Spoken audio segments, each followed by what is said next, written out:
Certainly. Chair Fletcher, Here. Vice Chair Oligado, Present. Commissioner Kaufman, Here. Commissioner Islam, Present. Commissioner Keener. Here. Chair Fletcher, you have quorum. All Great, present. thank you. And we have minutes from April 8th. Vicki, do you have comments on these minutes? I just thought that they seemed a little bit over detailed and would recommend, I mean, I wasn't at that meeting. I had to miss that one, so it might have been even more detailed, but compared to our other past minutes, I would recommend just streamlining them More of a summary. and making them more compatible with the other minutes. Yeah, I agree with that. So no specific corrections, no editorial remarks.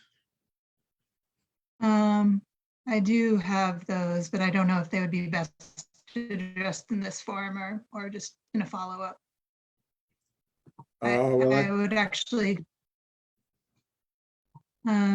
like there's some inconsistent formatting and just some editorial things that need to be addressed before I feel like we could pass it. Did any other commissioners get a chance to take a look? I feel like I wasn't able to go through it because it was very long. I didn't finish going through it. I'll admit that. Melanie, comments? Yeah, I think another look through would be helpful. I was only able to kind of skim it, but I did notice a couple of things that Vicki is pointing out. Yeah, so perhaps in the next meeting we can kind of pass a modified or revised version. Thank you. McKenna? I wasn't present, so I don't have any specific comments. Yeah. Okay, so we will delay voting on these minutes until the next meeting. Thank you, everyone. And do we have any communication or correspondence from the public? I'm not aware of any. Corinne, you're muted. No, Chair, there were no communication from the public. Okay, thank you.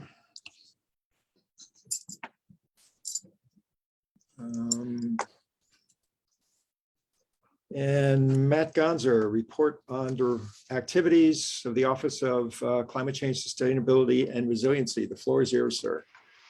Thank you, Chair. Aloha, commissioners, members of the public. Matt Gonzer, Director for the city's Office of Climate Change, Sustainability and Resiliency. I'll try to keep it brief here. I know we have a lot of very important guidance document review to go underway, and per usual, very timely commission agenda items as always, as we are seeing around the globe temperatures that for days or weeks are exceeding really human thresholds for survivability in different places, and even more locally in the United States.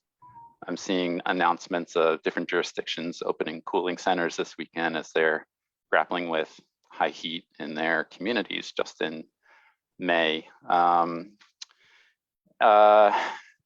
Just as a quick transition, you know, we, as you all are aware, we benefit tremendously from the AmeriCorps Vista program.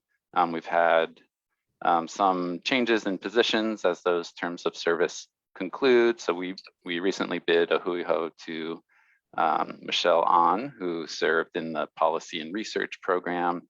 And we very recently just onboarded 4 new vistas across our office and the city's Office of Economic Revitalization. So we appreciate all of those folks coming on board. And also just on Wednesday, we welcomed a new team member to CCSR, stepping in to support us in our budget and operations effort, working on grants, working through city procurement and all of the above. And then lastly, we still currently have 4 positions open. 2 positions that you're probably quite familiar with, and 2 positions that were recently supported by the state and local fiscal recovery funds. And all of those positions, the hazard mitigation, long-term disaster recovery position, climate equity and resilience position, and then now a new climate action and mobility specialist and an energy efficiency specialist.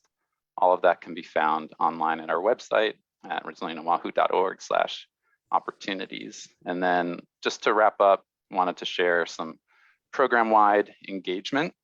On the agenda, as you're aware, continued efforts around Bill 22, a Better Buildings Benchmarking Program, that we've continued to have good discussions at City Council. We're having ongoing and reconnecting with stakeholders that we've spoken with in the past. It's all positive discussion moving forward.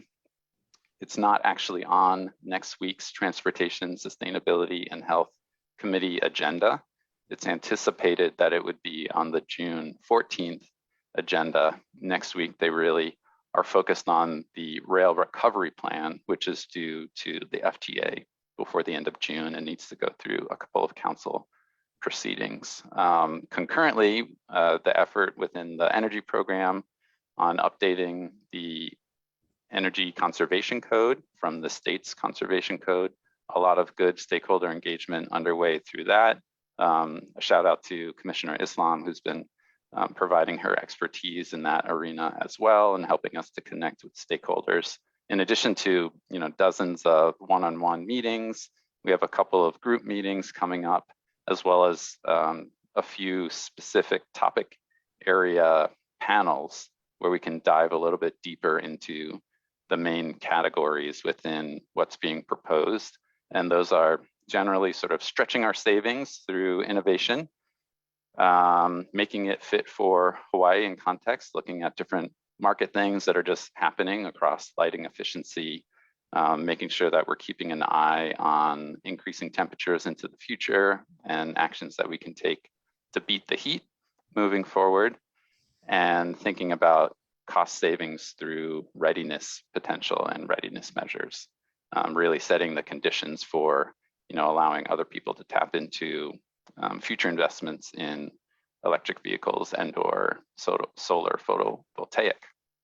And then on the adaptation side, the Climate Ready Oahu team tomorrow concludes the 5th of a series of community-based engagements that I believe we've spoken about in the past, where we partnered with Malama Learning Center to serve as a hub to help us connect with community-based organizations, particularly in the North Shore region and on the west side. So tomorrow, the team will be at Malama Loko Ea, talking about sea level rise in particular, working through a game that we've developed, and then contributing through Community Hana at their site. And we're very excited to share out some summary lessons from really what has been an innovative engagement opportunity. And then lastly, on the food security and sustainability side, you may have seen some of the recent announcements either in the media or in the newspaper. Dexter Kashida, the lead for that program, has been doing a lot of tremendous outreach and education around the city's upcoming Ag Grant program. So this is a phase 1 effort using state local fiscal recovery funds to support farmers and or ranchers that were impacted through the COVID pandemic. And once proven successful, we are hopeful that there could be future phases and increased funding. And this has been a tremendous partnership with Councilmember Kia Aina, really leaning in on her leadership and interest in this area and for her district generally. And that information can be found at oahuaggrants.org. It's not live yet, but the educational sessions have been going. There's been Kokua line attention in the Star Advertiser, and it's really about helping people prepare for once the portals and the systems are open. And we're also very grateful for partnership with the Pacific Gateway Center on translation resources. So all of this will be available in 8 different languages as well. And we have partners helping us to connect with people that may need assistance in getting through the application and through the portal. So I think that's a good summary since the last meeting in April, and happy to take any questions.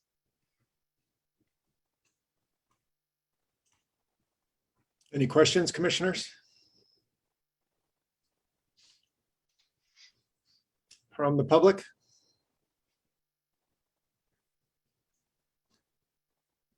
Okay, thanks very much, Matt. Thank you. Great, we're on to item number 6, the urban heat guidance document. I'm going to share screen so we can do some editing, and I just brought this up. This is The Economist. Matt, since you just touched on food right now, I'm seeing lots of articles about coming food shortages and food price spikes. So something for everybody to be aware of, and there's material online if you want to search it out further. So the urban heat guidance document, I want to thank Ryan Reget for multiple early drafts of this document and a lot of background research that a lot of work that went into this last year. I want to thank McKenna Kaufman for the first round of edits and comments. I tried to incorporate as many of those as possible. Vicki gave me a very detailed review, which was wonderful. Lots of new language and references to include. She worked hard at localizing a lot of the discussion in here. And per both McKenna and Vicki's suggestion, I took the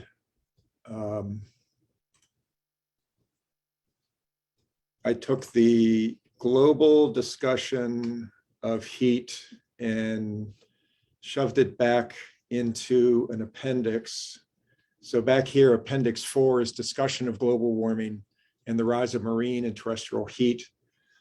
And then also per Vicki's suggestion, Appendix 1 is a glossary of heat terms. So got that out of the main narrative. Appendix 2 is these really wonderful renderings from a paper by Wong et al. Last year, 2021. It's heavily referenced, and so since this is not an actual publication, our paper is not an actual publication, I thought it'd be fine to reproduce these. Appendix 3 is heat-related organizations, and there were several that an external reviewer, Vivek Shandak, recommended that we put in here. I'm going to go over his letter in a minute. So these are heat-related organizations. There are 10 of them mentioned here, and then a list of additional references. And so those are the appendices. Also, per Commissioner Keener's suggestion, up here in the front, we have a table of contents. And we have our recommendations, and I'm going to take the time to read through the recommendations. And then a findings section here, which is rather long, but there was a lot of material that we researched. Apologies. And then we get into the introduction here on page 7. And I've highlighted here in yellow some items that were both already in and then added per our external reviewer. Melanie Islam did a lot of writing and provided entire new sections to this document. So Melanie, you did a really great job, and I appreciate it very much.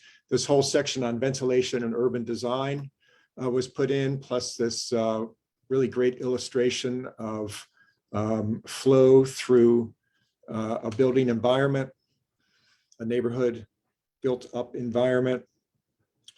Plus this flow chart illustrating how future climate information and design guidelines can impact building codes. as well as this table, current and projected extreme heat events and design criteria. So we have a really nice urban design component added here. So that's an overview. And I'll just pause at this point and see if there are any comments now. I am going to go into the review by Dr. Shandek and a few other more specific items, but why don't I open it up right now to see if there are any more comments. And let me begin with McKenna. Any thoughts?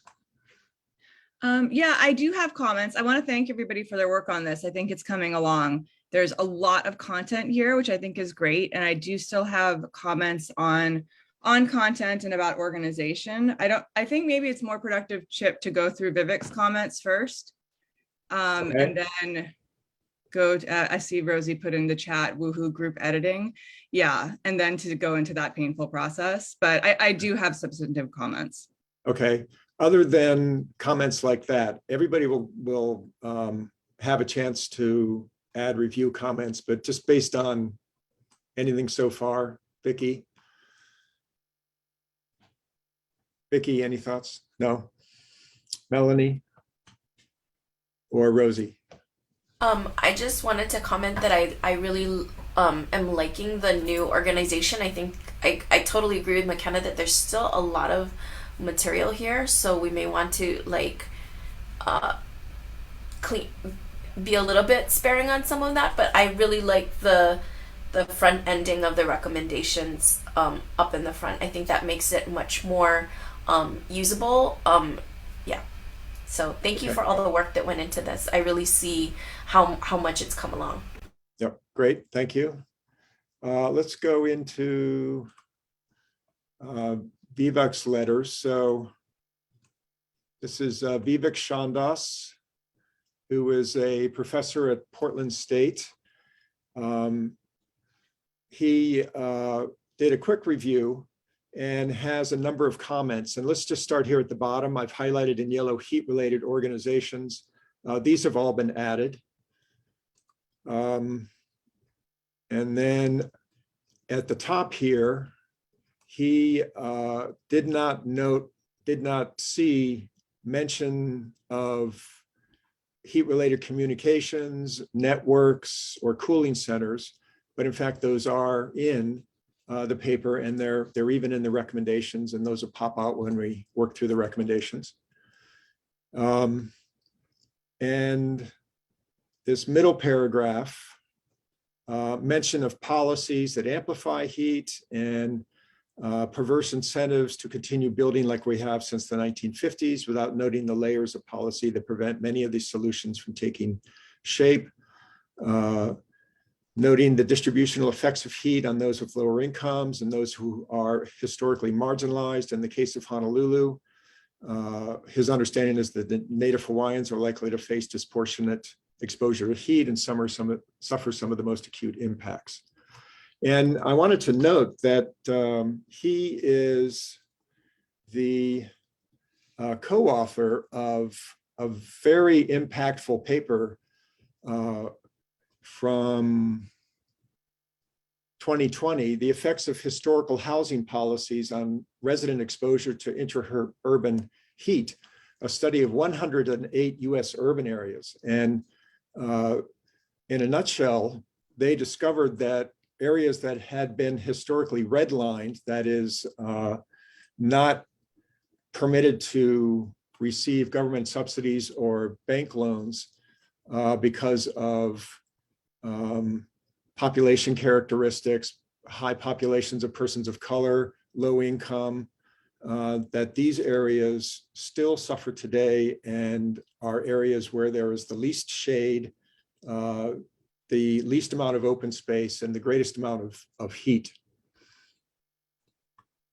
So specifically to his comments in yellow here, we have the increasing intensity and duration and frequency of heat waves due to human-caused climate change puts historically underserved populations in a heightened state of risk as studies observe that vulnerable communities, especially those within urban areas of the US, are disproportionately exposed to extreme heat. And I reference his paper there. Results reveal that 94% of studied areas display consistent city scale patterns of elevated land surface temperatures in formerly redlined areas relative to their non-redlined neighbors by as much as 12.6 degrees Fahrenheit. And then a few paragraphs down, historically marginalized lower income communities, often with large Native Hawaiian populations, are likely to face disproportionate exposure to heat and suffer some of the most acute impacts. And so we have addressed his concerns.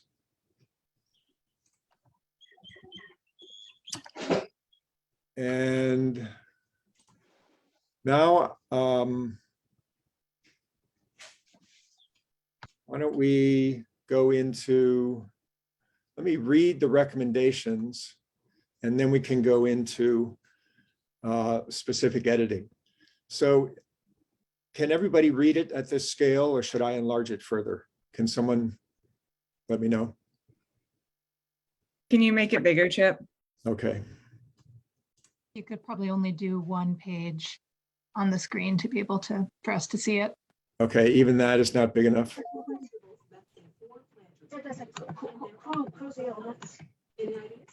How's this? Bigger.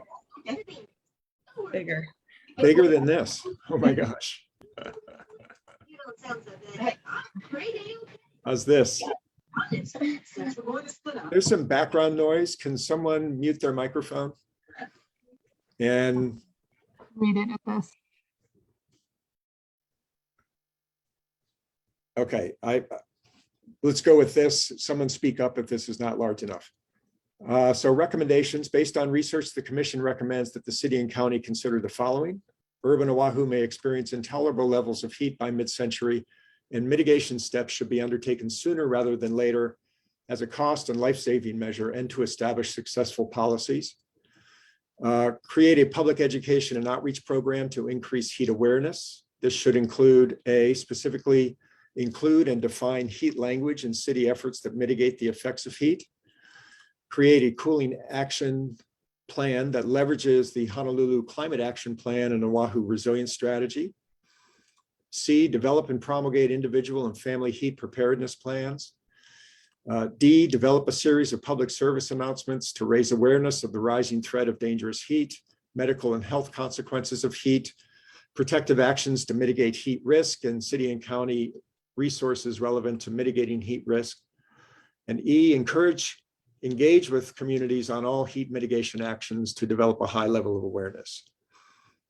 Recommendation 3, develop a comprehensive plan for emergency heat response. Identify and map cooling center locations, leverage cooling center resilience hubs for emergency cooling during heat waves, create an extreme heat warning system with triggering criteria, extreme weather action plans for departments and the public, and coordinate with the National Weather Service and relevant state agencies. 4, collect more heat information, develop a climate sensor system. Urban form will change over time, which may affect urban heat. Collecting data on these changes can inform analysis of the impact that urban changes have on heat issues.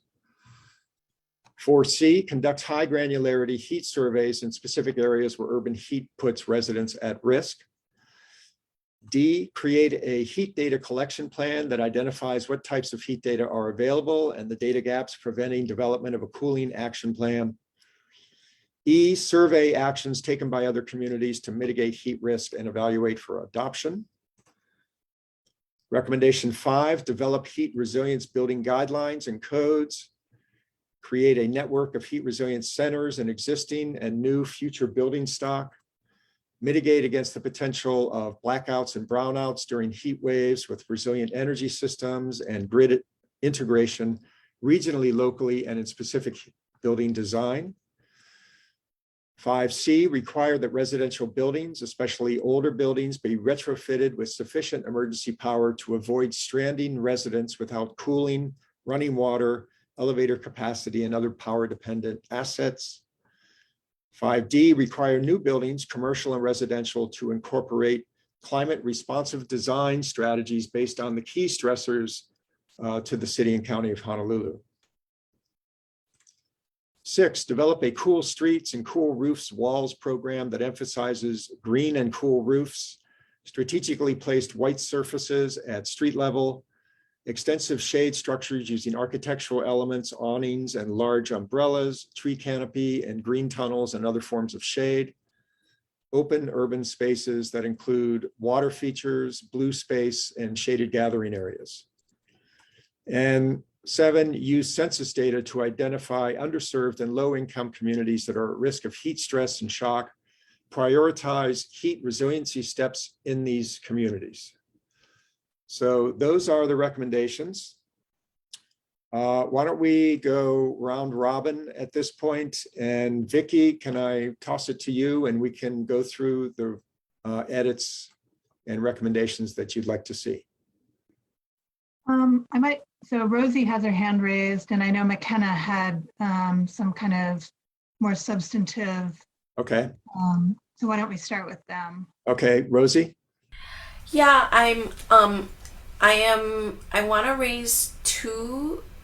One is kind of a reminder to ourselves, and the second is a recommendation. Is that the first recommendation is that, you know, we, as part of our equity guidance document, had committed to getting stakeholder input, and I wanted to ensure that we had provided a mechanism for stakeholders beyond this specific, like, editing in public to do that. That's just the second is a reminder of us being advisory rather than policy making, and I am concerned that the language that we have in here around requirements is, well, I'm not saying I disagree, but I'm just saying we need to remind ourselves that we are an advisory committee. So putting language like require is not something that I think we can do, and maybe other commissioners have better articulations of that. Okay, good points. So yes, we are advisory, and these are recommendations. But maybe Matt, do you have any comment on the use of require in these recommendations? Yeah, I'm thinking back through, though I don't have them currently open, in terms of some of the previous guidance, whether it's sea level rise or, you know, things that we can consider in terms of shoreline setbacks. And I don't quite recall sort of the strength of shall, require, suggest, recommend, but all of it can be received, considered, and then further investigated. Certainly wouldn't want to curtail the commission's expertise in terms of what it thinks is needed and the commensurate measures to address the problems. But obviously, there are many users of this information and a lot more work that needs to happen after any recommendations are received. Okay. It looks like Thank you. Courtney has her hand up. Courtney? Hi, thank you. Courtney Suako, Deputy Corporation Counsel. So I think that Rosie raises a fair point, and I'm just going to read the section of the charter that sets forth the Climate Change Commission's powers and abilities. It is limited to section 6-107, subsection H of the charter. And it states that the commission shall meet no less than twice annually for the purpose of gathering the latest science and information on climate change effects in the city and providing advice as is deemed appropriate to the executive for climate change and sustainability, the mayor, council, and executive departments of the city. So the operative language here, I would believe, would be providing advice. So I think that phrasing the recommendations as the commission recommending that the city consider the following, I think that that is a fair way to characterize your recommendations as providing advice and within the powers of the Climate Change Commission. Okay, thank you. McKenna? Okay, so I do have edits here. I think there are a lot of good recommendations here. My overall comment is I think that some of them can be simplified and not compressed, but like, so for example, the cooling action plan, I think can, Wait, now which recommendation is this? 2B. I think the cooling action plan and 3 should go together, right? That this is both, like the action plan should both cover cooling strategies as well as cooling, cooling strategies within stressors and cooling strategies within shocks, right? Heat waves. So I would condense those because it seems redundant to me.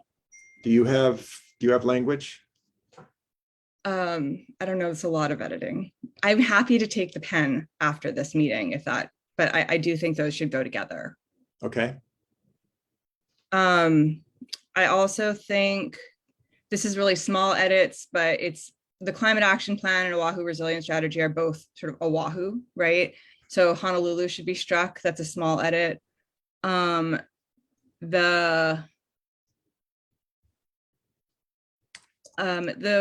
recommendation around 5B, I think we have to be a little careful with that recommendation.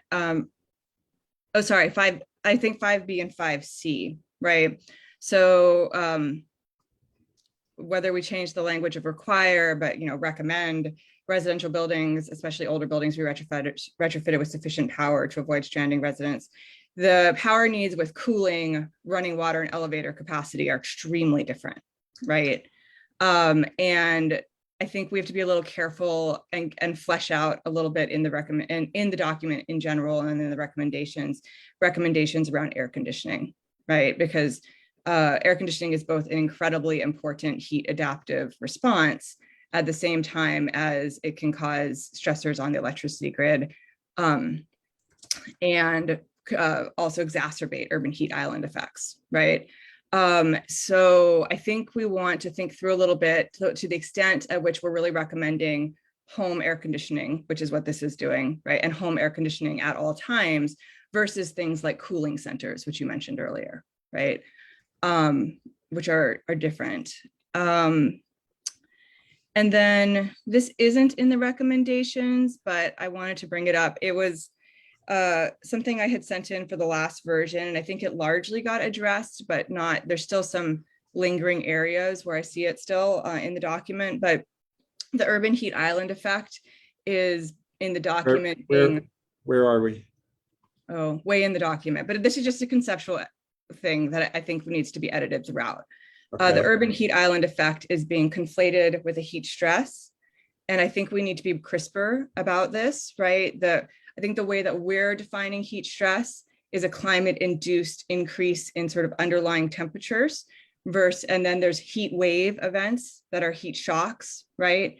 But the urban heat island effect is an exacerbating phenomenon on top of both of those, right? So it itself is not, I think, the way that we are talking about this change in heat stress, but it exacerbates climate induced heat stress. And so I think we just, anyways, I think some of it got fixed in the document, but not everywhere. That's, as I said, not in the recommendations, but I wanted to bring that up because I did bring up the urban heat island thing. Okay. And then my last comment on the recommendations, okay, no, I have 2 more, sorry. I think general comment in the document, I think it's good that we moved some of the like global heat impacts to the appendix, and that's really good information and we should keep it there. However, it's still a little confusing, I think, when I read through it, like what of the findings are at the global scale, national scale, and then specific to Hawaii. And so I think that manifests into the recommendations in bullet point 1, right, where we may experience intolerable levels of heat. This, of course, is soft language because it's got may in front of it, but then intolerable, of course, is not soft language. I just think we have to be a little careful here. We're going to be experiencing more heat, and that is bad, and we need to prepare for it. But this idea of like intolerable levels of heat and then saying we need a lot more data on heat, it just seems a little bit incongruent. I think we just need to be a little more careful about that. All right, last comment is around the census data. I think I'm happy to edit that and nuance it. I think when we talk about the cooling action plan, we can talk about how do we identify particularly vulnerable communities. Census data is only one way. Census data is at a pretty high level, right? We're talking block group level at best.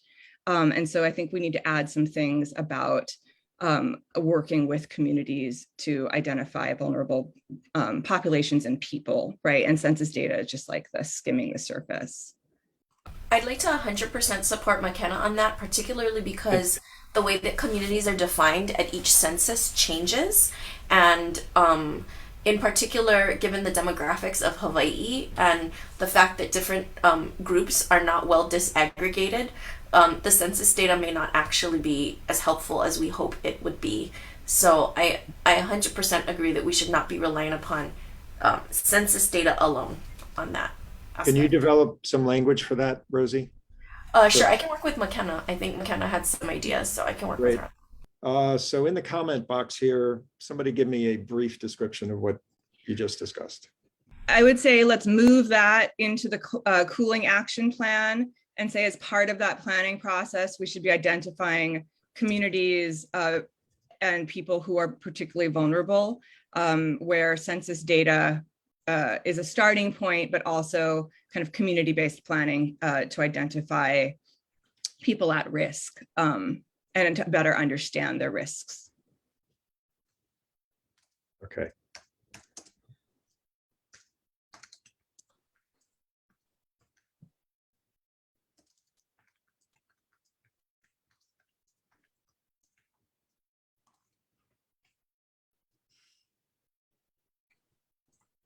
Okay.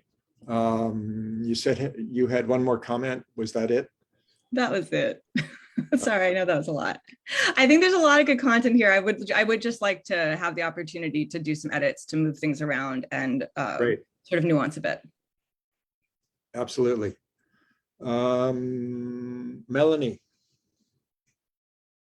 your turn. Sure. I think just more minor comments. I'm just throwing it in the chat. So we could probably put 5A up to the cooling center because there's just a lot of discussion about these centers, right, to help mitigate heat, provide comfort. So 5A can move to or be part of 3A, which is the cooling center discussion. And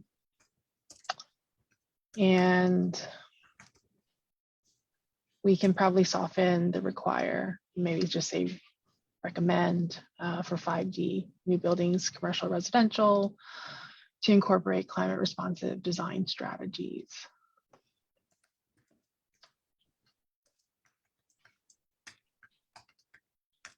Okay.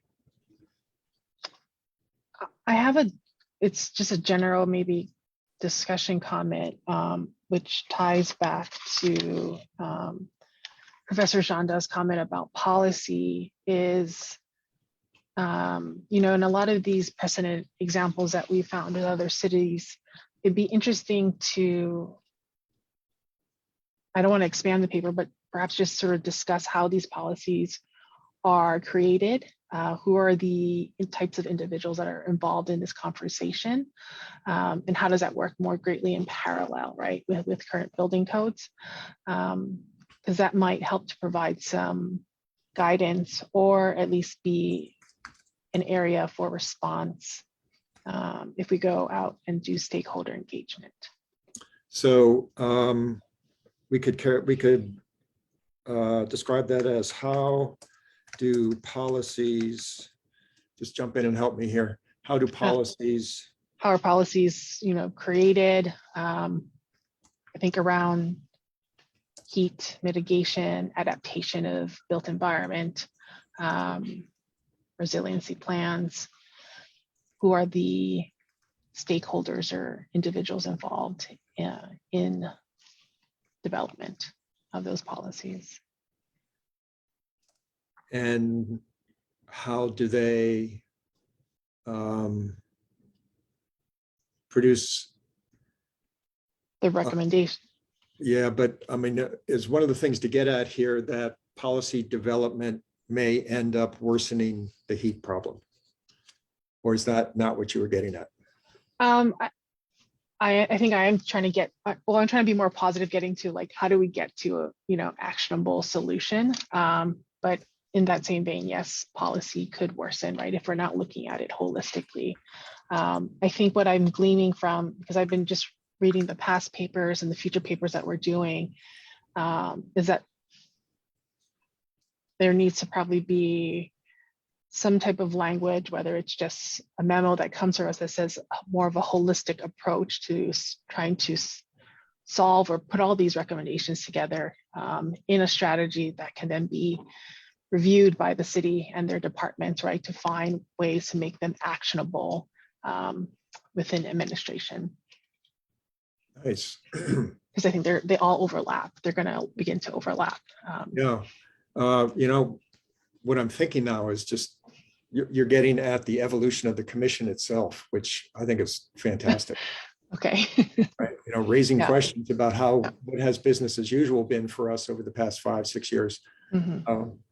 How can we improve that? So Okay. yeah, I love that idea. Those are my comments. I don't have many on the recommendation. Thank you. Rosie? Sorry, I've been chiming in here and there. I think, aside from my general comments specifically, I just, on recommendation number 4, I need to think a little bit more about how to, it's just the title itself of collect more heat information just seems a little broad and vacuous to me. So I'm trying to think about how to make the language just a little bit more specific. Yeah. It just seems like a very large mandate. That's definitely unfunded. So yeah.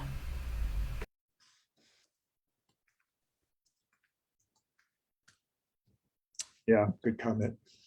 I can just chime in. I'm glad I waited till the end, so everyone already had a bunch of good comments. And I've already spent a lot of time on this paper, but I think that I wholeheartedly agree with the kind of insertion of that the community-based planning language, and I think that additionally addresses some of Vivek's comments as well, and I think will make it a stronger paper. And I also agree with the tightening of the recommendations and combining them into kind of that a more kind of holistic cooling action plan strategy that would be easier to follow.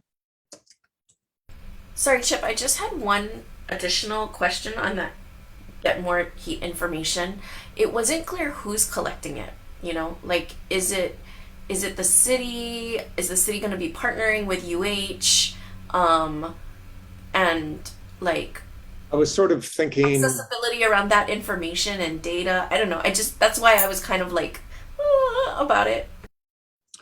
Yeah, I mean, how do you solve that problem in writing up recommendations of being overly prescriptive as opposed to just, collect more information and figure out the most expeditious way to do it? It could be subcontract with consultants. It could be everything you just said, university, state. Yeah. So I just didn't want to get into all the possibilities there. I was just asking because the other recommendations seem to have clear city, who it goes to in the city, like building guidelines and codes, Cool Streets program, but collect heat information sounds like a research project. So that's why it just it wasn't. That's why that language I think a little bit flagged for me. Okay.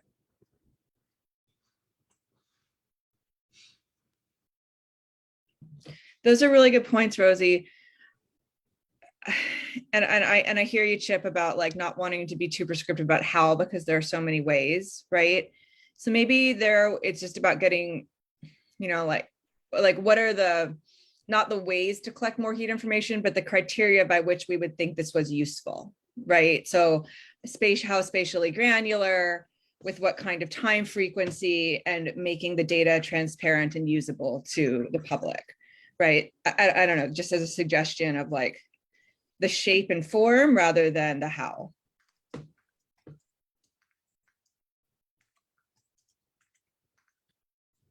And I don't actually know what the spatial granularity and time frequency should be, right? So if people have ideas about that, but that to me seems like the important criteria. I like turning it around, and I wrote here, focus more on criteria as the driver of heat data collection. Like, what are the criteria? Why are we doing it? And that should point to the approaches. Okay, commissioners, more thoughts? So I'm going to go to the public, but at this point, I think we're not going to take action on this document. Rosie and McKenna, thank you for stepping up and adopting the document. Next. And now why don't we open it to the public for any comments? Henry. Aloha, everyone. This has been a really interesting discussion, and a lot of it has been really fantastic. I just want to highlight 5C, which is require residential buildings, especially older buildings, to retrofit with sufficient emergency power.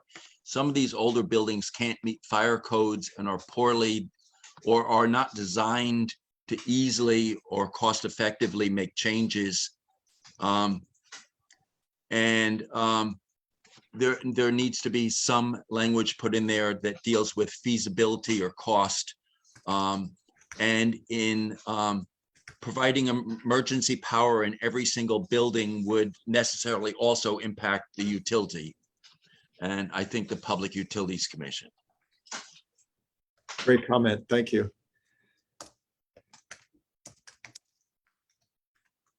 Pointing to the need for a more robust system of cooling centers. Help me finish my comment here. Henry, I have some older buildings already do not meet fire code, and these cannot all be retrofitted. So where cost effective and feasible, building owners should work with the utility to provide sufficient backup power. Great.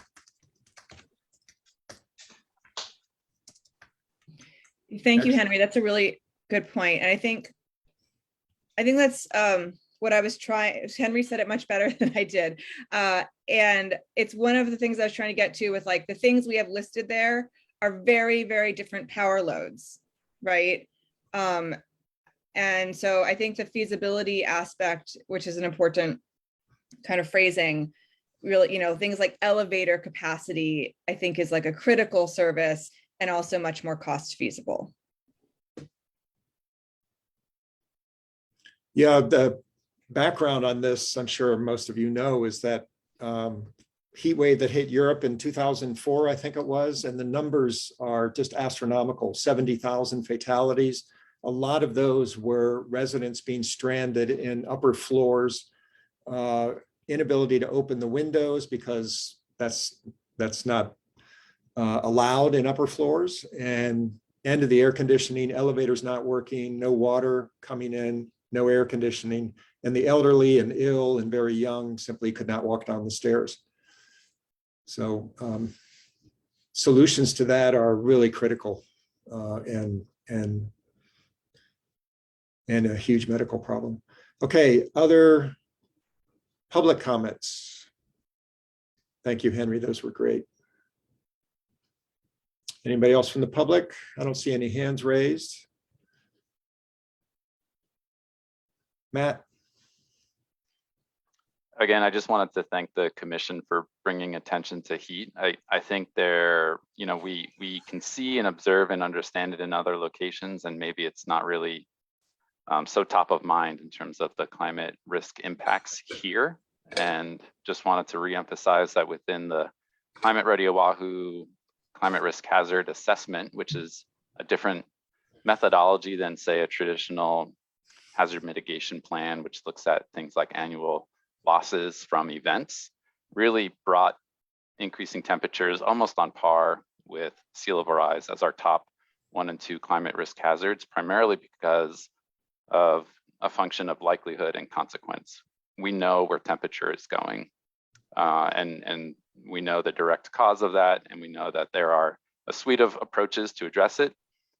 Stop making it hotter, primarily, first and foremost, locally and globally. And then also where we can't do that, shade it out, re-radiate it out, and where we need additional capacity, think about the structures that can support people in place across the island. So I greatly appreciate the Commission's attention to that. I see a lot of that in more words than I just shared, written into the recommendations and the findings. But I'm pleased that it's consistent with a lot of the community thinking already, consistent with efforts underway through city in partnership with community out there and some of our engagement to date. And we look forward to a really, the data and the robust evidence to continue to drive that awareness that heat is the thing that will be coming to us, and we know we can take action and we need to invest early. So thank you. Thanks, Matt. You know, I got a text from my daughter this morning. Actually, it was last night at midnight. She lives in Makakilo, and she said, "Dad, it's midnight and it's 85 degrees. What's going on?" So you're right. It is real and it's happening. And as this paper describes, in 2019, we were surrounded by a marine heat wave, and we had over 300 temperature records broken around the state, day after day after day. And that was the summer where I heard a lot of people saying that they finally are getting what climate change means. So one good heat wave changes minds, but in classic human fashion, many of us forgot that and forget it until it happens again. But it's very real and it's happening here. Leah Laramie from the DLNR. Yes. Oh, folks, just want to say this is great that you are working on this. It's very exciting. I've been working with HIEMA looking at creating some sort of vulnerability clearinghouse, and this is the type of information, that's going to be really helpful in building that out. Just one of the comments, we also have this working group that's looking at, greening and bluing our urban spaces, or the places where we live, work, and play. And, I do feel like there might be a little bit of underemphasis in that really important role in the resilience of our urban spaces. I do know that it's part of your recommendations, but I just feel like it would be great if we could just really highlight the importance of making sure that we have, I'm sure you folks have seen, or if not, it'd be a great resource to check out, is the tree canopy viewer that's been developed by our statewide urban and community forest program. And it really does show the disparities in certain areas that are maybe more affluent and have more trees, and those communities that don't. And that really does impact that. So I just really wanted to highlight that and share that there's these other resources that might be helpful for you folks in developing this out. Great, thank you. Okay. I think we've gone through everyone, and I had not been able to see the chat while I was making edits. I hope Rosie or McKenna, you've picked up everything that's in the chat for you to incorporate. Thank you. Any last comments on the heat document? Okay, thank you. We're going to move on. Item 7 is sea level guidance.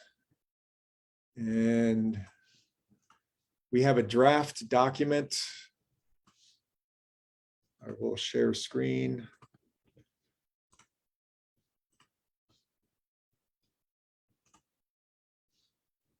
And go through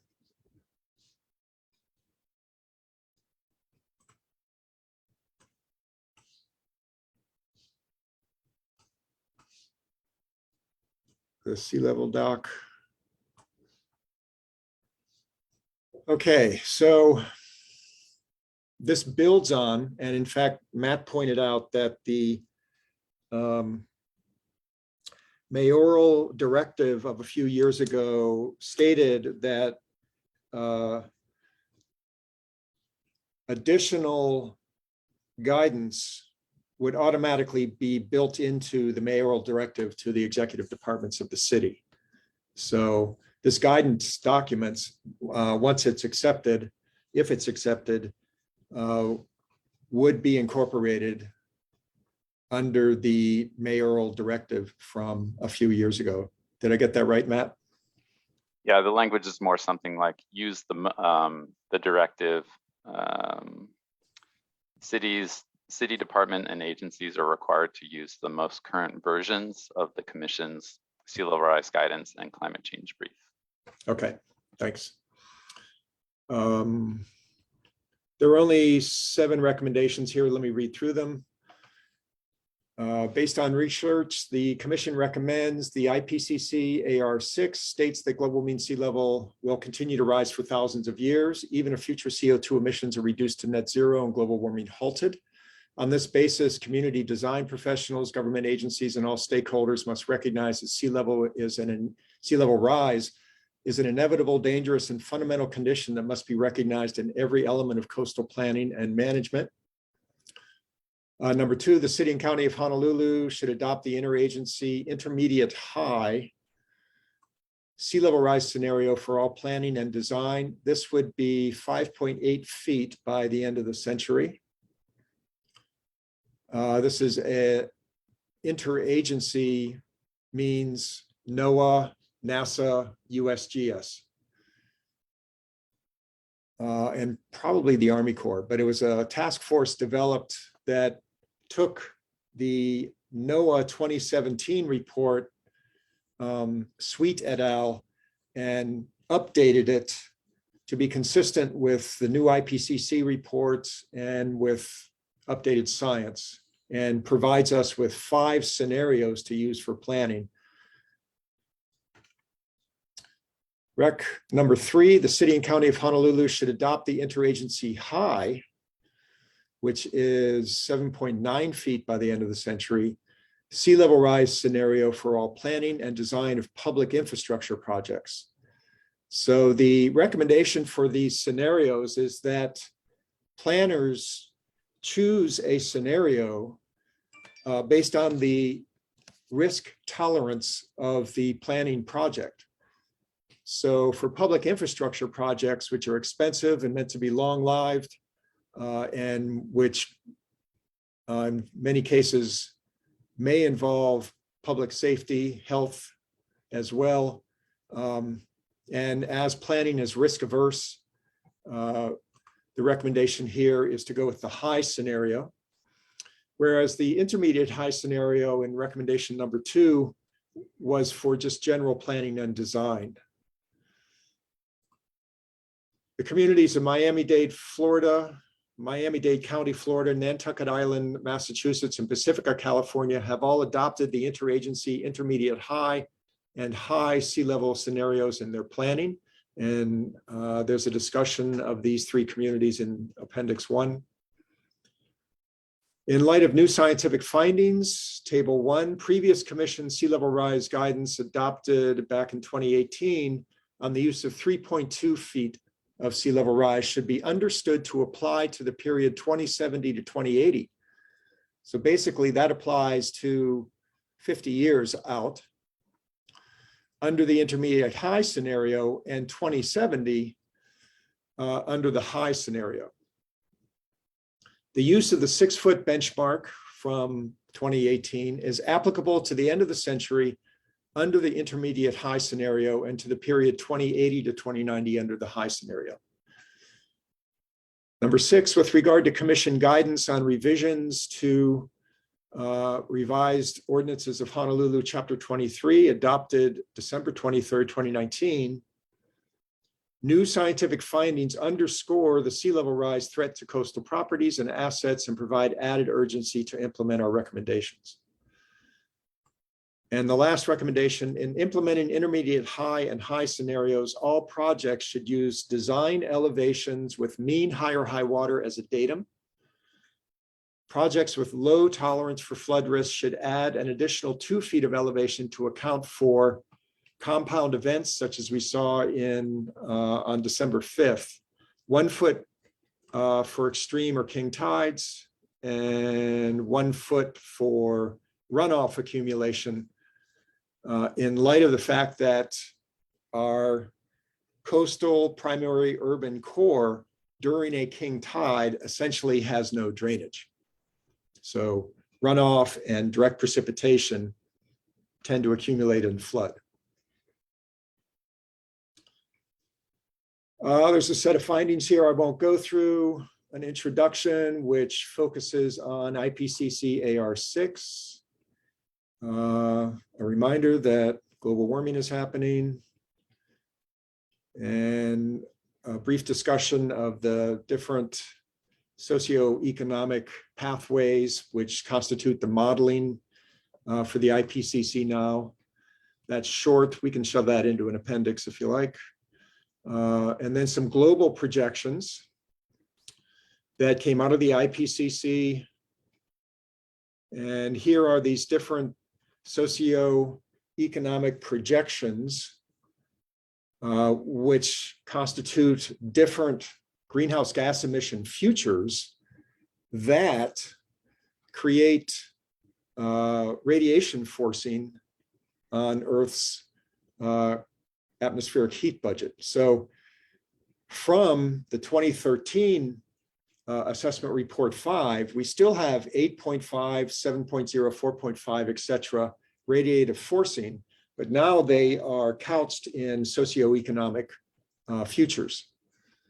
And the one path that we are currently on, one of the bits of good news is that we're not on 8.5 or 7.0.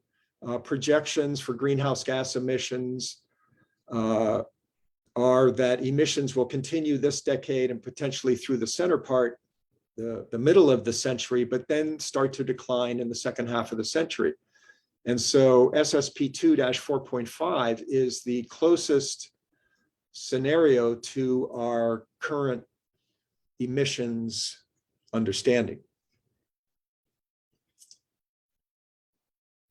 But the IPCC report for the first time includes this dashed line, which they describe as low likelihood, high impact.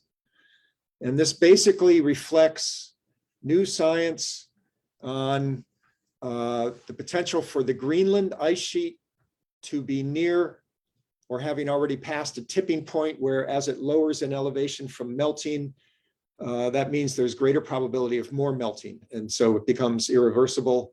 And also the West Antarctic Amundsen Sea sector of a cluster of outlet glaciers there, especially the Pine Island and Thwaites glaciers, which together constitute more than 1 meter of sea level rise, are showing signs of acceleration, and they're floating ice shelves, which are buttressing the ice streams, preventing them from rapid flow, are fracturing in new ways and showing evidence of tearing away. So this low likelihood, high impact storyline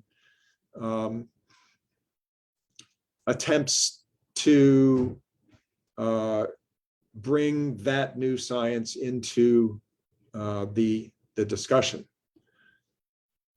And a big part of the new IPCC report is this, that we can stop greenhouse gas emissions today, and we will still see many centuries of thermal expansion of the ocean and thermally driven mass loss from the ice, especially Antarctica and Greenland and the world's mountain glaciers.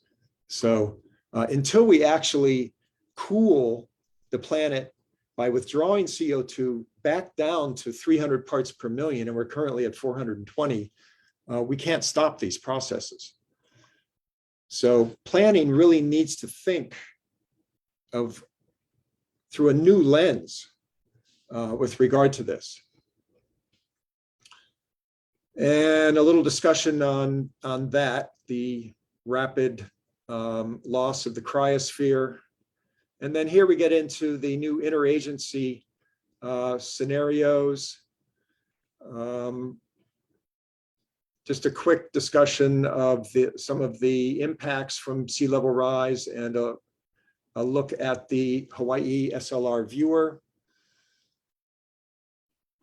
And a reminder that groundwater inundation is an important aspect of sea level rise driven flooding. Engineered drainage systems may backflow saltwater. Chronic coastal erosion, high tide flooding, seasonal wave run-up. And importantly, that Hawaii and other tropical Pacific locations will experience amounts of sea level rise that are greater than the global average. Now, this is taken into account by these interagency scenarios. These first two scenarios, the lowest two, the low and the intermediate low, take us to a maximum of 60 centimeters sea level rise by the end of the century. And the current rate of global sea level rise acceleration takes us to 62 centimeters. And the rate of acceleration is increasing. So these two scenarios do not provide us with any safety if we build things based on their guidance. So the intermediate scenario, which for Honolulu, tied to the Honolulu tide gauge, is 1.16 meters by the end of the century, should be seen as the minimum scenario for planning. And this table is from this interagency task force, which provides decade by decade milestones for the intermediate, high, and high scenarios. For instance, by 2050, mid-century, under the intermediate scenario, we're looking at a little less than 1 foot of sea level rise, intermediate high, a little more than 1 foot, 37 centimeters. And these scenarios also go out to 2150. So that's the end of that discussion. And it basically says that on the basis of planning being risk averse, running with the intermediate high or the high, especially in light of the rapidly evolving science on the breakdown of the West Antarctic ice streams, these are the safe levels to run with. So that's it for my description of this. And I will open it up for general comments to commissioners. Anybody want to go first? Rosie?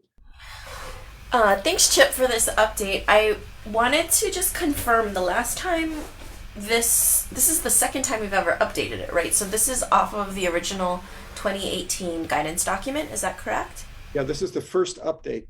Great. Okay, so I just wanted to make sure that our language was consistent with the language that we used in 2018. So I was wondering if you could share on the screen the recommendations, because I have pulled up on my screen the 2018 and the language used. That would be my main thing, is like that we're utilizing. You want to see the recommendations of the new guidance? Yeah, yes, please. Something happens when I stop sharing. I lose the document.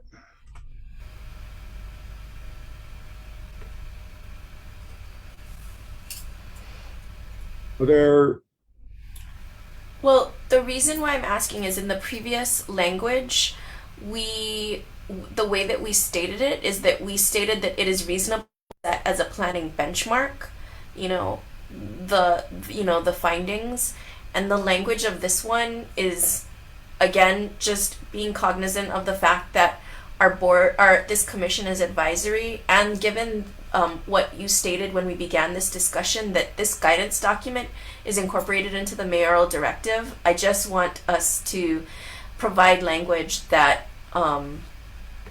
is consistent with what we had before. So, Great. That's a great comment. yeah, I just want, if we can just kind of, this research finds it's reasonable to set as a planning benchmark, as opposed to the city and county of Honolulu should adopt this interagency high. I think we should reframe it to be, it's reasonable to set as a planning benchmark, or that kind of language. So that's all I did. I just pulled up the previous document, and I think that's better, and we should be quite cognizant, particularly given what you said, which is great, in that it's incorporated in the mayoral directives. Great comment. Thank you. Yep. Vicky? Thanks. So I had, going to the recommendations again, my first comment was on recommendation number 4. And my comment there is that recommendation 4 doesn't really seem like a recommendation about the other communities that have used this. And so I would recommend, it's already in the document. I don't even know if it's that should be a necessary finding, right? Recommendation. That should be more of a finding. Yeah, either a finding, or you could, yeah. And then also, when I read through, I was really struck by, on pages 8 and 9, the 5 aspects of sea level rise that are not widely known but should be taken into account when developing adaptation plans. And that's about the groundwater, inundation and drainage systems, et cetera, which are in your findings section as well. But I think they're important enough to be elevated to a recommendation, as something like plan for, we recommend that you plan for these lesser known impacts, such as groundwater inundation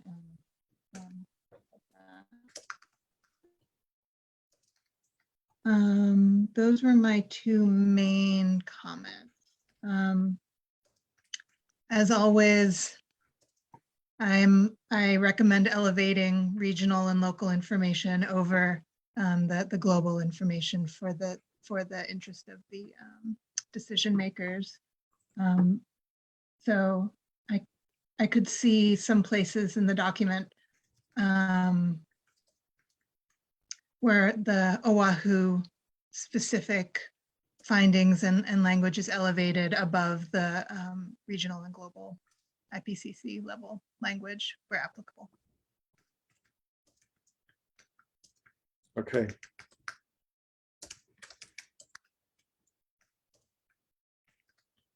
Yeah, a bunch of the global discussion can be moved into an appendix, probably. Okay, was that it, Vicky? Yep. Thank you. Melanie? Yeah, so thinking sort of from kind of an architect's perspective and how this could be viewed as a guidance. I guess the first thing I have is, because you talk about different levels of risks, right? Should there be discussion about how we screen projects, and then what is a level of risk assessment, or that determination of determining if it's high or low risk, so there's at least some uniformity across the board, because we can't assume that every designer has knowledge in this. And then I guess secondly, thinking that most of our environments are already built, how do these new scenarios impact existing structures, existing infrastructure? Should the guidance paper talk about maybe generalization of adaptation strategies from a built form of existing buildings, or I think more importantly, how that would impact our public infrastructure system. These are just questions, but those are my general things. And then Sorry, lastly, can you restate the last one? A discussion of how. Yeah, so should there be any discussion about adaptation strategies, right? Oh, okay, right. Because I think we're talking about what the new levels we should design to, but what does that mean? Because mostly everything we're doing is built, so we're always going to be sort of in a retrofit renovation type of stage. You know, very few do we have opportunity to do new well. So I think that's going to be the biggest challenge for most of us, is adapting existing. And probably coupled with that, just to kind of show the differences between the intermediate high, and the high, a simple diagram above the mean, higher, high datum of what those levels look like, right? So people can visually see that difference. Yeah. Another great comment. Let's say simple diagram showing various levels. Yeah, we could have a human figure in a building with a couple floors, that sort of thing. Yeah. Great. Thank you. McKenna.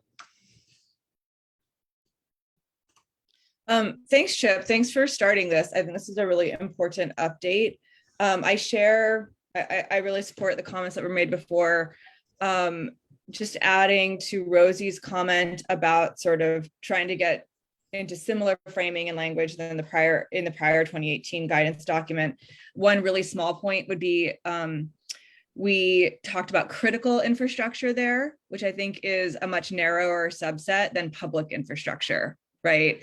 Public infrastructure, you could be talking about like a spigot, right? Like, so no, in a park. I don't know. I think just getting to some of that crisper language, but that's a minor point. Building off of what Melanie was just saying, I guess when I first read through it, I was myself struggling with like, what should be the scope of this, right? Like in the 2018 document, we left it at, here is the latest sea level rise science, which I think you've got here really nicely. I do think I agree with Vicky's comment about the local data and prioritizing that, and maybe moving some of the IPCC data that I think like harmonizing that is a little tricky, right? I hear your point about understanding the low probability high event scenario there. But maybe moving that into the appendix rather than at the beginning, because you see that and then you see the interagency data and it's a little hard to reconcile, right? Right. So, okay, back to what I was trying to say, right? In terms of thinking about the scope and what this should cover, we had left it at the latest climate science in the last guidance. And then it was sort of, you know, now people need to respond to how to do this, right? But we weren't prescriptive about how to do that. I think what Melanie's talking about would take us that next step of like, do we actually want to give advice in that arena, right? And I'm unsure, right? Because I do think it's very sort of place specific, context specific, other than the very like high level, you know, you have, you know, protect, adapt, retreat, you know, framework, here you go, right? The section currently on planning for a sea level rise, I think this is a minor thing. I think we should just, because that, I mean, to me, planning for is a response section, right? Like, how are we going to respond to this? Instead, it's the documentation in there now, which really be helpful and useful, is more just like, here are the more detailed potential impacts to consider. So maybe we just want to reframe that section to sort of like understanding localized impacts or something. Yeah, thank you. Okay, great comments. I actually have a few more comments when you're done. Just nothing major. That's okay. Okay. I need to find space for you here. Okay, go for it. I'd also recommend adding a table of contents like we did to the others, just because it will be easier to navigate the document. Yep. And I did want to bounce back really quickly to the heat document. I wrote this down and then forgot to say it. That when you were speaking, Chip, about including the figures in the appendix from the other paper, Yeah. I think that we actually do need to get permission to include those in the appendix. Yeah, I'm not sure whether that could, like Rosie and McKenna, when you do the next step, if you could check with them. But Thanks for bringing that up, Vicki. I actually wanted to get clear on that. I don't think we can use them either. yeah, but we can with permission. Yes. And these are, citable public documents, and they're policy relevant. And for that reason, I think that the author might appreciate knowing about it as well, that they're being used in that way. Okay. Rosie and McKenna, I hope you're making a note about that, because I've closed the heat document and I can't find it anymore. It's okay. I had it in my notes of things. Yeah. Okay. Yeah, I know you made a comment on that earlier. Okay, Vicki? Any more? That's it. Okay.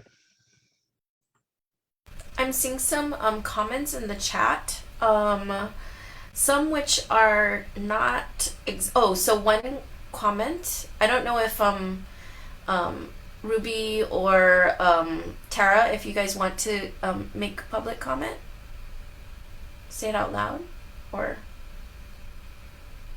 Hi, sure. I'll take a stab at it. This is Ruby from Sea Grant on Kauai. Can you hear me? Yeah. Okay. Yeah. I was just recognizing that this is significant, and coming from implementation on the outer islands, we often look to the state, and I was just asking if anyone knows, like if there's coordination going on with the State Climate Commission, and when they may be updating theirs, given that it hasn't been updated since 2017. No, there has not been, but Leah is here, and it may be that by us moving on this, we may see the State Climate Commission want to move on it as well. But no, there's been no direct coordination with them. However, the city has a representative that sits on the State Commission, and I'm sure at their next meeting, when the city reports out on what they've been doing, they can add this as a comment.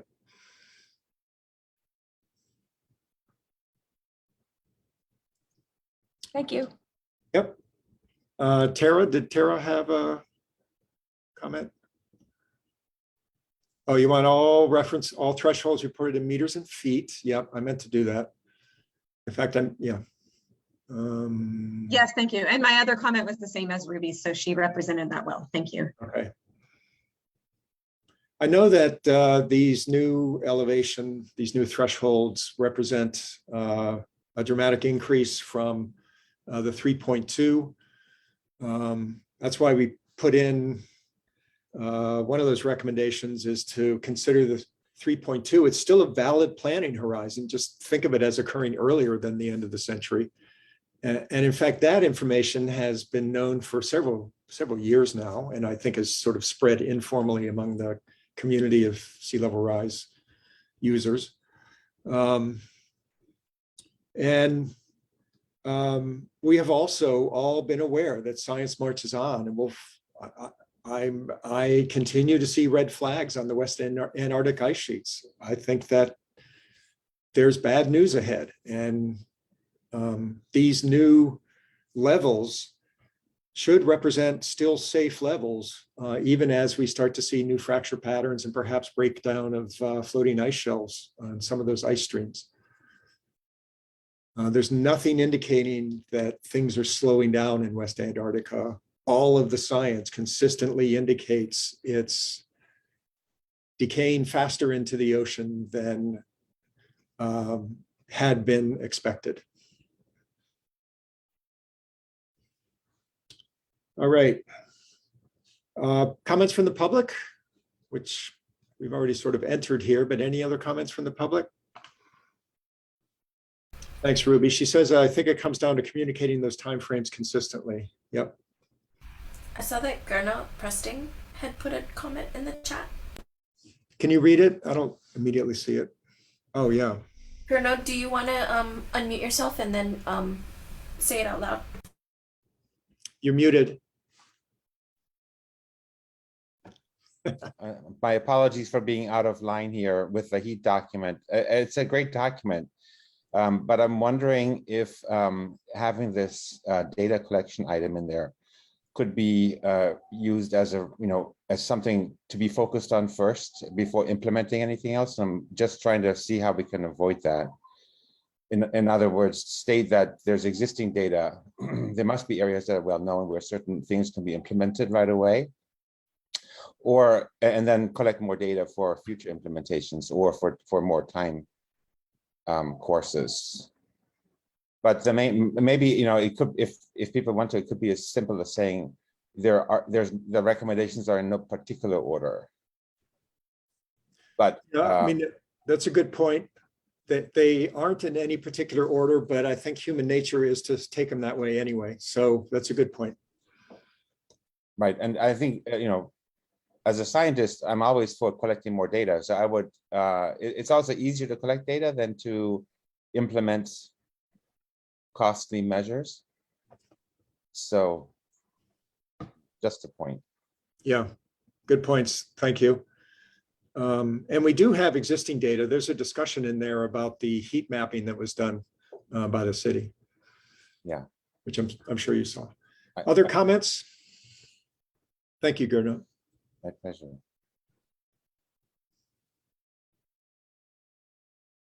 Okay. All right. I'm gonna move on. Rosie, did you get a chance to, did all the commissioners get a chance to comment specifically? Okay. Yeah, McKenna. Just before, in terms of process, before we move on from the sea level rise guidance, can we talk a little bit about the process on working on the document? Yes. In fact, you reminded me, but go ahead. Oh, it was more of a question. How should we work on the document? I would like, so Rosie and McKenna are going to work on the heat document.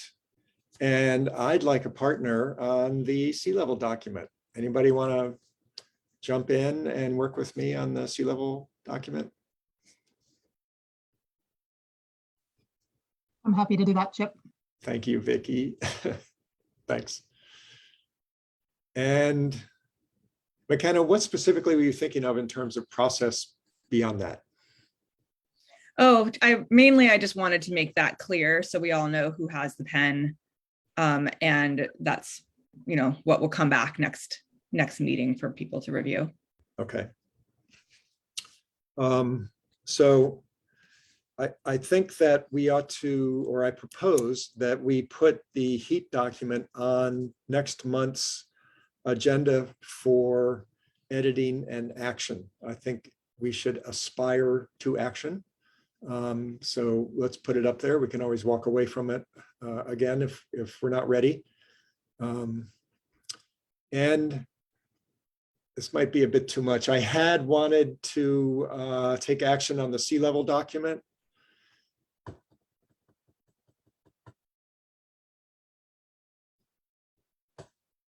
I don't know if we should put it on the itinerary or the agenda or not for taking action on this. Maybe there's still too much more discussion to go on the sea level document, so we don't take action on that.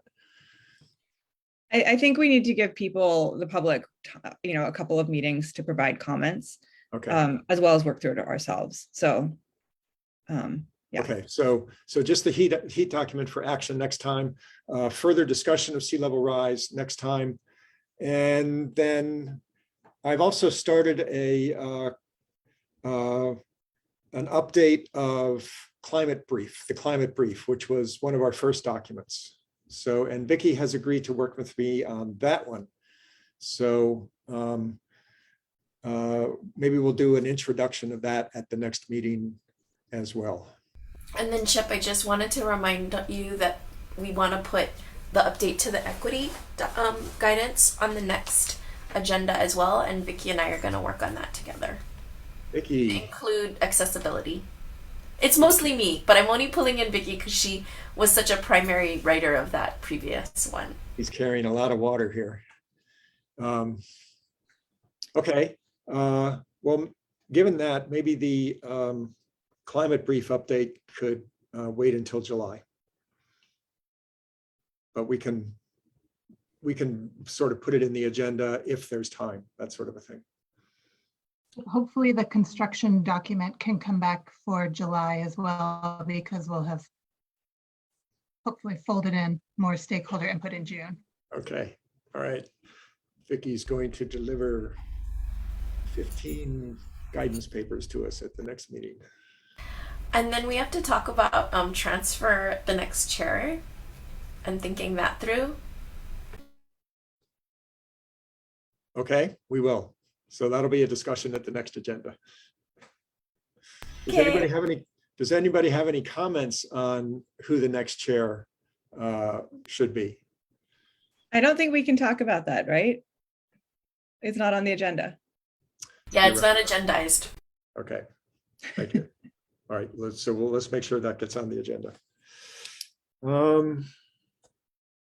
All right, moving on to item 8 is review and adoption of testimony in favor of Bill 22, Better Building Benchmark Program. So let me read a draft of that you have had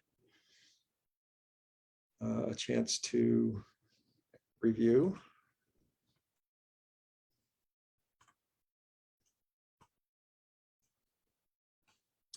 And it is basically a review of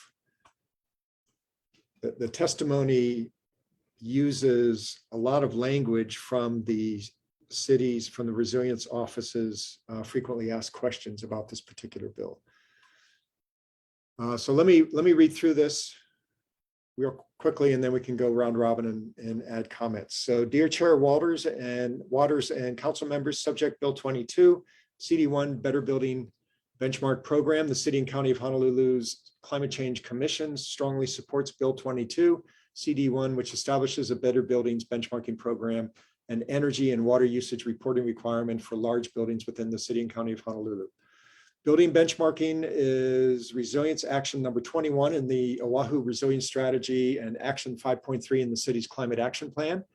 Benchmarking allows owners and occupants to understand their building's performance relative to similar buildings and helps identify opportunities to cut energy and water waste and save money. Today, the building sector is the largest consumer of energy on the island. It accounts for roughly 35% of the island's total greenhouse gas emissions. Energy is also one of the highest ongoing costs to building owners and renters, with Oahu residents burdened with utility rates roughly 2 to 3 times above the national average. Implementing a benchmarking program on Oahu is expected to lower energy use and reduce operating expenses for local building owners and tenants and decrease greenhouse gas emissions island-wide. Benchmarking and transparency is already a well-used practice. In 2017, almost 300 buildings on Oahu were benchmarked for Energy Star Portfolio Manager, representing more than 27 million square feet of floor area from office, multifamily, hotel, retail, and other commercial and residential settings. And across the country, more than 30 municipalities have already implemented benchmarking and transparency programs for public, commercial, and multifamily buildings. The proposed program will not require buildings to implement efficiency improvements, audits, or retrofits. While the city encourages voluntary action among buildings to realize greater energy savings, this program would only require benchmarking and reporting data annually. In addition, this program does not establish any type of performance standard. Buildings will not be penalized based on their energy efficiency or for performing below other efficient buildings island-wide. In conclusion, the City and County of Honolulu Climate Change Commission thanks Chair Waters and council members for proposing Bill 22 and stands with you in advancing Honolulu's goal of climate neutrality by 2045. Thank you for the opportunity to submit comments in support of Bill 22 CD1. And Climate Change Commission urges you to support passage of the bill. Should you have any questions, please feel free to contact the Climate Change Commission via email. Sincerely, all of us. Okay, McKenna, edits, thoughts? Actually, because this is a specific action of the climate action plan, I recuse myself from the vote. Okay, thank you. Melanie, edits, thoughts? I think this looks fine to me from a letter of support for the bill. But Bill 22 is about energy and water. So I don't know if we just want to talk a little bit more about water. Do you have some language? Benchmark. I don't at this moment, but I can email you language. Just so that it's all inclusive, but if we want to take a position on energy, that's also fine as well. I think it's just particularly important given everything that's going on with Red Hill, that it's just important to understand Yeah. our, but So, BWS has their reports as well too. So it's just more of a comment. yeah, it's a good comment. I wanted to get this in if Yeah. we're willing to pass it with That's this meeting. Yeah, So, I'm okay with the way it is. I just wanted to make that comment. So if we want to take a more energy focus, that's perfectly fine. Melanie, can you explain the water intersections with Bill 22? I'm not as familiar. From the last time I looked at Bill 22, it's about disclosing water and energy performance. So, we're talking in this comment letter primarily about the benefits of benchmarking energy use, the impacts of buildings on greenhouse gas emissions. I think if we were supporting something, we should also just maybe provide a little bit more background on the value of reporting water usage, and particularly in light of water efficiency, our low shortage in the aquifer. It's really just more about framing the need for it. But I'm very supportive of adding that kind of language in. I don't have the background to do it at this moment. Chip, perhaps can you, or maybe Matt can comment on the timing of this, if we did want to add language. So the timing on the anticipated meetings, and just a point of clarification, the draft notes a CD1. There is not currently a CD1. There sounds like there is movement towards a CD1 before the anticipated. Again, this is all anticipated next hearing on June the 14th, which would be before the commission's next scheduled meeting. So it kind of puts it in a awkward timing on how to finalize a draft testimony and take action on it. And maybe a question for Courtney on process with that awareness on timing. How could the commission finalize something today with an assumption on the next hearing? We at the CCSR are here to help support and finalize some editing and formatting that we've noted, and we'll work with the chair and the vice chair to finish that, not substantive or content changes. But question to Courtney on the timing based on the anticipated council process. Right. So just a callback to Sunshine Law, and the purpose of the Sunshine Law is basically to ensure that the public, or the formation of public policy, is done as publicly and openly as possible. So if the commission anticipates making substantial changes to the testimony, I would advise that it should be done in a open, publicly noticed meeting.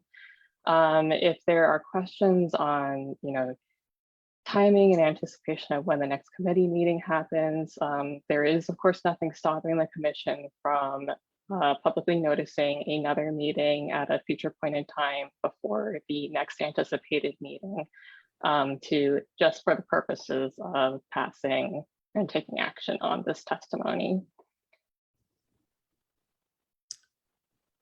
Okay, so Matt, we could easily remove the reference to CD1 in this letter. And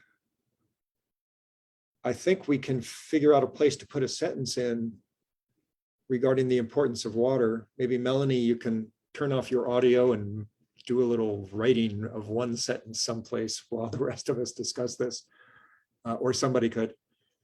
Matt, would removing CD1 be a good thing to do you think?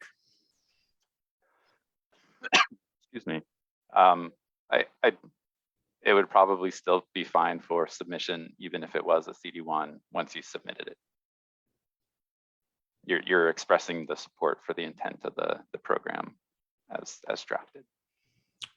Yeah, but we're expressing support for a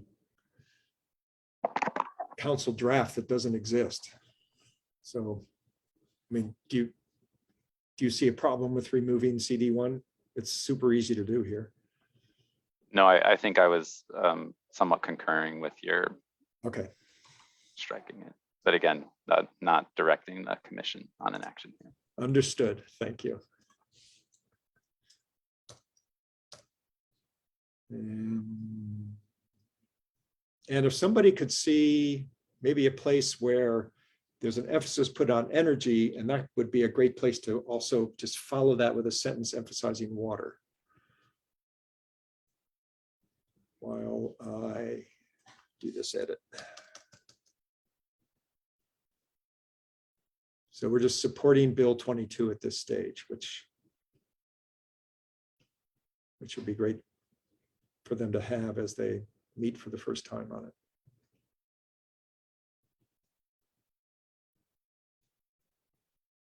Okay, any commissioners have any comments that we haven't heard yet? I'm working on some sentence information about water too, and I'll send it to you in a second, Melanie, in chat. So maybe we can workshop something in there real fast. All right. Sure. Yeah, I'm trying to look up something I recently wrote and I can't find it. Got a bunch of outstanding writers here. Public, does the public have any comments on our testimony in support of Bill 22? Henry. My only concern is that when we say that buildings are the major source of emissions, yes, that's according to the official way things are recorded in life, but aviation emissions, when full accounting and is properly accounted to who is credited with what, aviation emissions are much higher than we incorporate. So I'm a little concerned when we say that buildings are the primary source of emissions. Okay, well, that's easy to fix. Where is that? I'm not sure. I heard it and I started typing, okay. And I fast typed and got some of the fast typing wrong. So we can say a major source rather than the. Yeah. Maybe you can give it a, I don't know if you have a hard copy in front of you or a copy on your screen. Oh, the building sector is the largest consumer of energy on the island and accounts for roughly 35% of the island's total emissions. Energy Right. is also one of the highest ongoing costs. So I don't think that necessarily pins it at the number one emitter, that language. Okay. As long as it's not someplace else.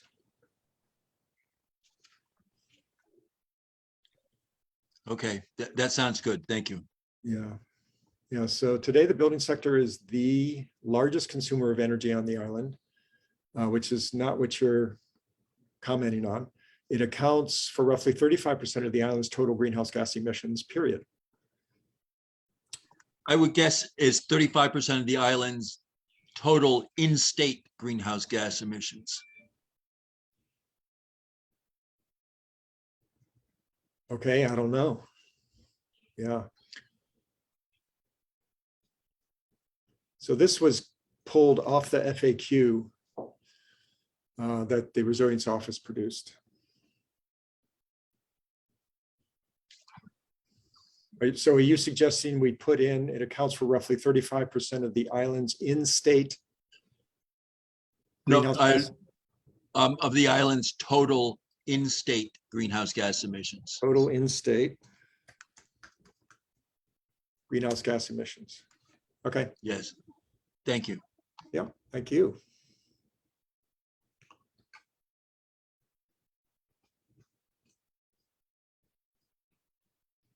How's the writing room coming?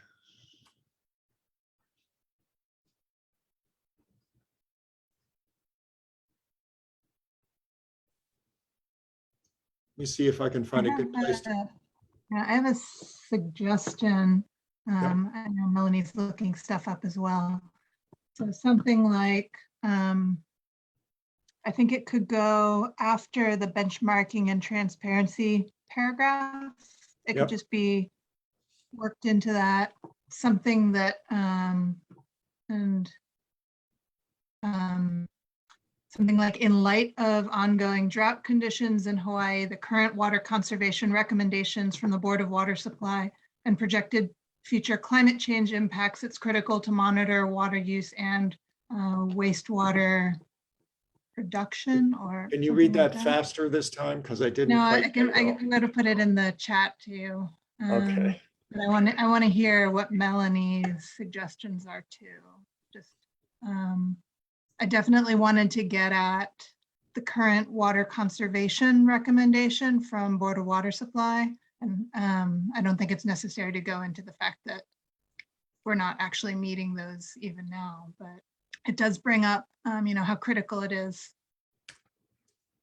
Did you get it, Chip, in the chat? Yep. Okay. In light of ongoing drought conditions in Hawaii, the current water conservation recommendation from the Board of Water Supply, let's see, and the current water conservation recommendation from the Board of Water Supply and projected, oh, I see, I didn't need that and projected future climate change impacts, it is critical to monitor water use and wastewater production. Bill 22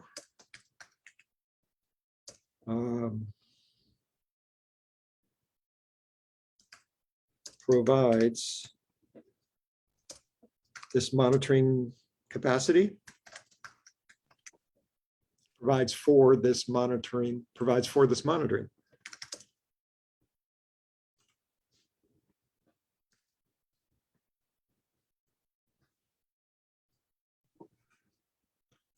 Hearing no objection. Okay. Melanie has a comment as well. Sorry, yeah. So I just threw in the chat to Vicky. So in my notes, I had written something previously about just starting to indicate that the existing system for BWS has doesn't have sufficient storage to handle peak demands, right? So just trying to set the case for local contents. And that could probably go before we end on the critical need for monitoring water use, waste production, etc. So it would be, I don't know. How about in light of ongoing drought conditions in Hawaii, and then what you said, what lack of sufficient storage? The lack of, existing systems may not have sufficient storage to handle peak demands. Existing systems to handle peak demand. Did you say peak demand? Peak hour demands. Peak hour demand. Yeah. Okay, in light of ongoing drought conditions in Hawaii, comma, the lack of existing systems or the inability of existing systems to handle peak hourly demand. Hourly, yeah, that works. Comma, the current water conservation recommendation from the Board of Water Supply, comma, and projected future climate change impacts, comma, it is critical to monitor water use and wastewater production. Bill 22 provides for this monitoring.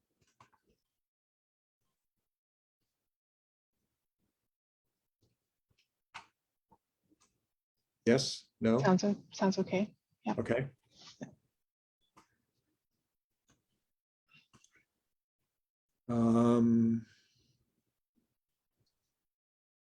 Okay, any more? McKenna, any thought? Oh, you're recused. Rosie? Chip, can you just scroll up a little bit just because the page is broken up? I just want to read that one more time.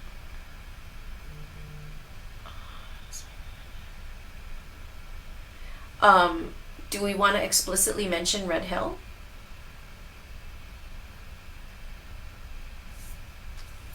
We could, in light of I feel ongoing like, why drought, not? Huh? in light of ongoing drought conditions in Hawaii.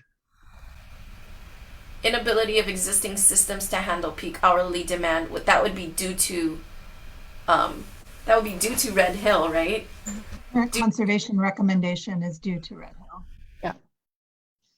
How about we put in the Red Hill crisis? Yeah. Yeah.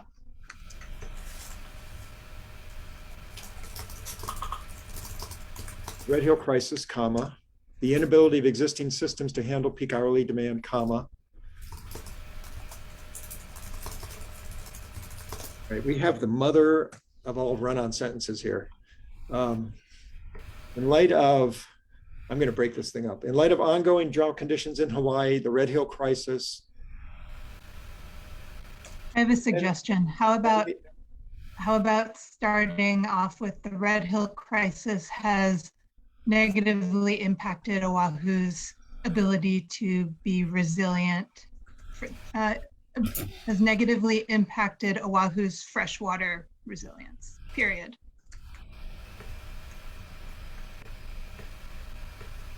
And then in light of blah, blah, blah. Yeah. Red Hill crisis has negatively impacted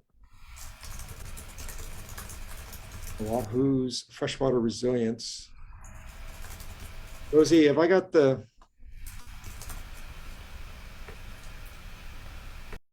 You're good on the Okina. I've got the Okina in. Should I get rid of the apostrophe? No? Yeah, I think you could do, you'd have to change your keyboard to American, and then you can put it in the right way. It's That's an currently Hawaiian apostrophe? keyboard. Oh, wait. Or you could just say Oahu freshwater resilience. You don't need the F. Okay. Yeah.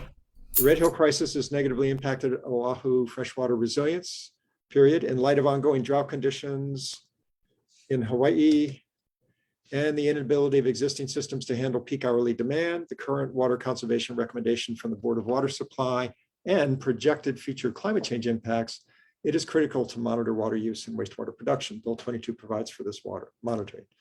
Okay. Yes, I like it. I support. Alrighty. All right, water is in there. We got rid of CD1. Any other comments? I think we're there.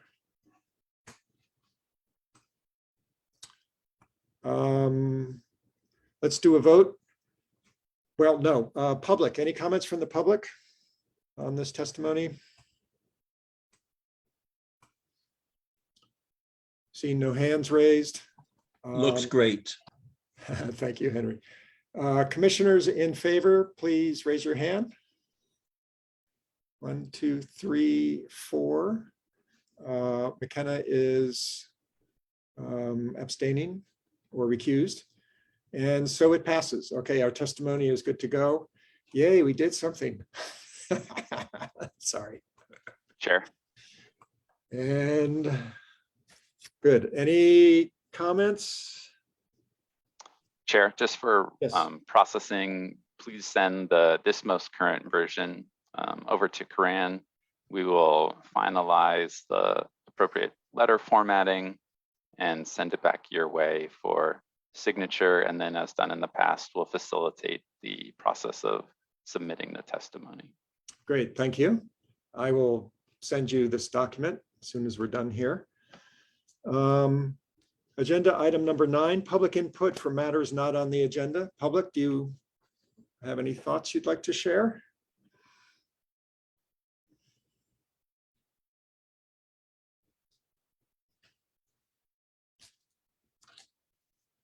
All right, I don't see anything. Our tentative next meeting date I have as June 24. That's a Friday at 9 a.m.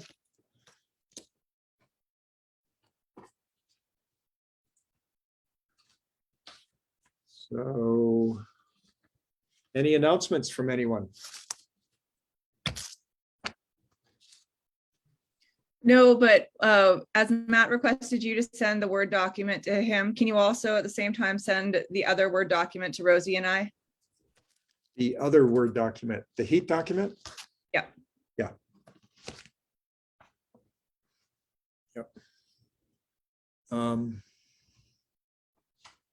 Great. And announcements. We are going to have, so the School of Ocean and Earth Science and Technology and the University of Hawaii at Manoa are sponsoring a public speaker, of a physical oceanographer from Australia named Matt English. That will be June 21st. He's going to give an evening lecture on the ocean's role in climate change, which is critical, of course, for Hawaii, which is an ocean climate. That'll be on June 21st at 6 p.m. So that's an announcement I have.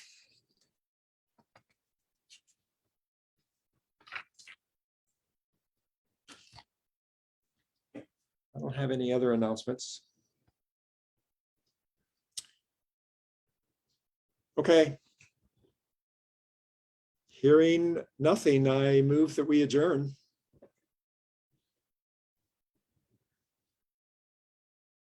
Do I need a second for something? Second. All right. So moved. Thanks, everybody. Stay safe out there. Enjoy the weekend. Bye-bye. Thank you.